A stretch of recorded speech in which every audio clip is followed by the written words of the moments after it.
আসসালামু আলাইকুম, সবাই কেমন আছেন? এটা অনেক দিন আগের ভিডিও। ওই যে ইহানের বাবা, আমরা দার্জিলিং যাব, আমাদের ট্রেন আসতে আধা ঘন্টা লেট। সো অনেক দিন পরে ভিডিও নিয়ে আসলাম। সো দেখতে থাকুন ভিডিওটা। আমি ভাগে ভাগে করব। আমরা ট্রেনে উঠে যাব এখনই। যে একদম ভোরে আমরা নিউ জলপাইগুড়ি নেমে গিয়েছি। সে 5টা বাজে। নাস্তা করে আমরা যে জিপ ভাড়া করলাম শেয়ার কারেই গিয়েছিলাম, আর ওদিকে ব্যাক টিকিটও করে নিয়েছি। তো এই যে যাচ্ছি। আসলে সুবহানাল্লাহ বলা ছাড়া কোনো উপায় নাই, কারণ আস্তে আস্তে যখন যত পাহাড়ের উপরে ওঠে এত সুন্দর দৃশ্য, মাশাল্লাহ।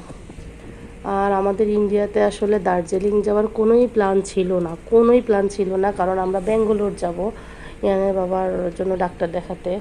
সো সেদিন ঝড় হয়েছিল, সব ফ্লাইট ট্রেন সব বন্ধ। পরে আমরা ব্যাক করে এসে কলকাতায় ডাক্তার দেখিয়ে ইহানের বাবা আমাকে হোটেলে রেখে বলছে আমি একটু আসছি। এসে আধা ঘন্টার মতো ঘুরে এসে বলছে রেডি হও, আমরা দার্জিলিং যাবো। আমি বলছি কী বলো? সে হ্যাঁ, 5 দিন আমার রিপোর্টে দেরি হবে, আমরা দার্জিলিং ঘুরে আসি, আমি টিকিট পেয়েছি। তো আমি তো যে কথা সেই কাজ, আমি খুবই খুশি। আর আপনাদের একটা কথা বলে রাখি, আপনারা যখন বেশি পাহাড়ের উপরে উঠবেন তখন কিন্তু মাথা একটু ঝিমঝিম করবে আর বমি হবে। আমার প্রচণ্ড বমি হয়েছে। অবশ্যই বমির ট্যাবলেট খাবেন। আমিও খেয়েছি, আমি খাবারও খুব কম খেয়েছি, কিন্তু ইহানের বাবার কিছু হয়নি, আমার হয়েছে। তো যাচ্ছিলাম। আর আমি ভিডিওটা বেশ ভাগ করে করে নিয়ে আসবো। এটা যাওয়ার দিনের ভিডিও, কোথায় কোথায় ঘুরলাম আমরা দার্জিলিং অ্যাকচুয়ালি রাতের ট্রেনে উঠেছি, সকালে নেমেছি। আর হচ্ছে একেবারে দার্জিলিং পৌঁছাতে নিউ জলপাইগুড়ি দিয়ে আমাদের বেশ দেরি হয়েছে, কারণ ওই দিন মমতা ব্যানার্জির বোনের ছেলের বিয়ে ছিল। পুরো রাস্তা বন্ধ, আমরা পুরো মিরিক হয়ে ঘুরে গিয়েছি। খুবই একটা অবস্থা খারাপ, বেশ টাইম লেগে গিয়েছে দার্জিলিং পৌঁছাতে। যেখানে আমরা 9টা 9:30টায় পৌঁছাবো, সেটা আমাদের 11:30 12টা বেজে গিয়েছিল। তো কী করার, পৌঁছে আমরা হোটেল উঠলাম। আর আপনাদেরটা কথা বলে রাখি, আপনারা কখনোই যদি বাংলাদেশ থেকে যান গ্রুপ করে যাওয়াটা ভালো। ওখানে গিয়ে কোনো প্যাকেজে, যারা সিঙ্গেল যাবেন, কোনো প্যাকেজে না গিয়ে নিজেরাই যেতে পারবেন।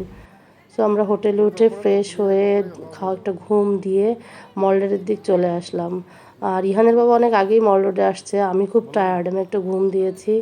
আর যেহেতু শীতের কোনো কাপড় চোপড় আমি নিয়ে আসি নাই, যেহেতু অনেক ঠান্ডা দার্জিলিং। সো আমরা একটু কেনাকাটা করলাম, বাসার জন্য কেনাকাটা করলাম। আর যেহেতু দার্জিলিং দেখেন কি বৃষ্টি হয়েছে, আমরা যেদিন পৌঁছাইছি তারপর থেকেই বৃষ্টি।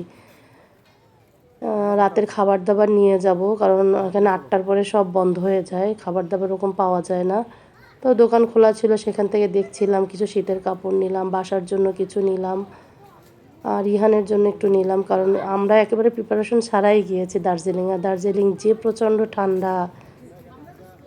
তো এই যে আজকে প্রথম দিনের ভিডিও দিলাম, মল রোড থেকে আমরা খাওয়া দাওয়া করলাম। আর দার্জিলিং আসলে তো অবশ্যই মোমো খাবেন, মল রোডের খাবার অনেক টেস্টি, মোমো অনেক মজা।